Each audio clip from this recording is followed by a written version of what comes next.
அந்த வீட்டுக்காரருக்கு கொஞ்சம் நிலம் புலம் இருக்குது. அதுல விவசாயம் பண்ணி அவங்க ஜீவனம் பண்ணிட்டு இருக்கிறாங்க. பணியாரம் செஞ்சு கொடு, பணியாரம் சாப்பிடவும் மாட்டேன் இருக்குது. அதனால பணியாரம் செஞ்சு வை. கடைசியில் பார்த்தீங்கன்னா ஒரே ஒரு பணியாரம் தான் மிச்சம் இருக்குது. சாமியாடி அது குறி சொல்ற மாதிரி சொல்லுது. நான் தான் மாளிகையா தான் வந்திருக்கிறேன்.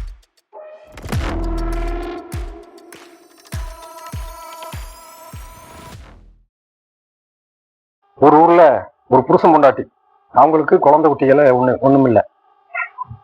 அவருக்கு அந்த வீட்டுக்காரருக்கு கொஞ்சம் நிலம் புலம் இருக்குது. அதுல விவசாயம் பண்ணி அவங்க ஜீவனம் பண்ணிட்டு இருக்கிறாங்க.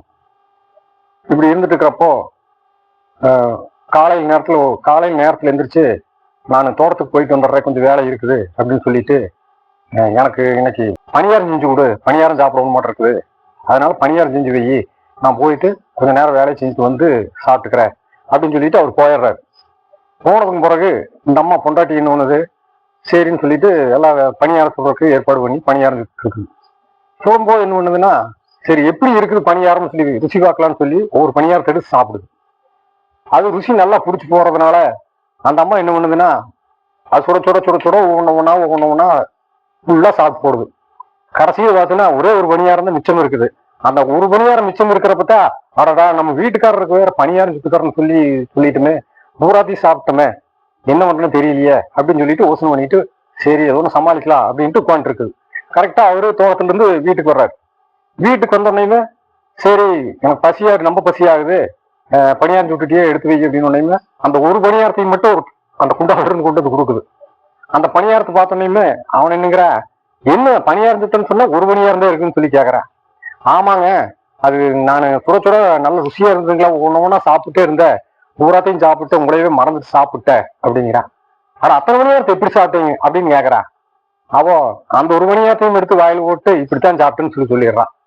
அடப்பாவி, இப்ப நான் பத்தினியத்தான் போகணும் மறுபடியும் அப்படின்னு, இல்ல பழைய சோறு இருக்குது குடிச்சிட்டு போங்கன்னு சொல்லி பழைய சோறை கரைச்சி கொடுத்துட்றான். குடிச்சிட்டு போயிடுறான். போயிட்டு வந்துட்டு அடுத்த நாள் காலையில அதே மாதிரி எந்திரிச்சு, சரி நான் தோட்டத்துக்கு போயிட்டு வந்துடுறேன் அப்படின்னு போயிட்டு, அங்க போற வழியில ஒரு கோயில் ஒன்று இருக்குது. அந்த கோயில்ல ஒரு தெப்ப குளம் ஒன்று இருக்குது. அதே மாதிரி மாங்காய் மரமும் இருக்குது, கோயிலுக்கு சொந்தமானது. அப்புறம் பாக்குறான், அந்த தெப்ப குளத்துல நிறைய மீன் இருக்குது. சரி மீன் பிடிச்சிட்டு போலான்னு சொல்லிட்டு போய் மீன் பிடிக்கிறான். மீனை கொஞ்சம் பிடிச்சிட்டு அப்படியே மாமரத்தை பாக்குறான். மாமரத்துல காய் நிறைய தொங்கிட்டு இருக்குது. சரி இது 2 காயை புரிஞ்சிட்டு போனோம்னா மீன் குழம்புக்குள்ள போட்டோம்னா நல்ல ருசியா இருக்கு அப்படின்ட்டு 2 காயையும் பொறிச்சிட்டு வர்றான்.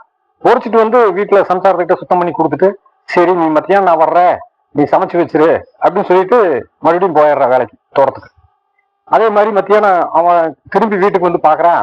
பார்த்தா சட்டியில ஒண்ணுமே இல்லை, பூராமே காலியா கிடக்குது. அட என்னாச்சு, மீன் பிடிச்சு கொண்டு கொடுத்தனே அப்படின்னு சொல்லி கேட்கலான்னு அவனுடைய ஐடியா. ஆனா இந்த அம்மா பூராத்தையும் சாட் போட்டு புருஷன் கேட்டா என்ன பதில் சொல்றதுன்னு தெரியலையே அப்படின்னு போட்டு யோசனை பண்ணிட்டே உட்காந்துருக்குது. கரெக்டா புருஷன் சட்டியில் பாக்குறா, சட்டியில் எதுவுமே இல்லை. இந்த அம்மா என்ன பண்ணுது, திடீர்னு இருந்துச்சு சாமி ஆடுற மாதிரி பயங்கரமா சாமி ஆடுது. அப்புறம் இவனுக்கு ஒண்ணுமே புரியல. சாமியாடி அது குறி சொல்ற மாதிரி சொல்லுது. ஏன்டா நான் தான் மாளிகையா தான் வந்திருக்கிறேன், ஏன்டா ஒரு சாமர்த்தியா என்ற குளத்துல நீ மீனை திருடிட்டு வந்திருக்கிற, அதே மாதிரி மாங்காயும் திருடிட்டு வந்திருக்கிற, உனக்கு ஏதோ பனிஷ்மெண்ட் கொடுக்கணுங்க, நானே நேரா உங்க வீட்டுல இருந்த சட்டிமானையில இருந்த மீனை பூரா நான் சாப்பிட்டேன், உனக்கு இதுதான் தண்டனை, இனிமேல் மீன் பிடிப்பியாடா அங்க அப்படின்னு சொல்லி மாரியாத்தா பேசுற மாதிரி நடிச்சு அவனை ஏமாத்துறான். இப்ப இதுல இருந்து என்ன புரியுதுன்னா, சாமி பூதம் இதுக்கு மாதிரி சொல்லி எதை சொன்னாலும் யாரு வேணாலும் நம்புறாங்க அப்படிங்கிறத மனசுல வச்சுட்டுதான் அவன் பொண்டாட்டி சாமி ஆடுற மாதிரி ஆடி அவன் புருஷன் ஏமாத்தி இருக்கிறான். இதுதான் இந்த இன்னத்தினுடைய கதை. அடுத்தது மீண்டும் அடுத்த வாரம் சந்திப்போம். நன்றி, வணக்கம்.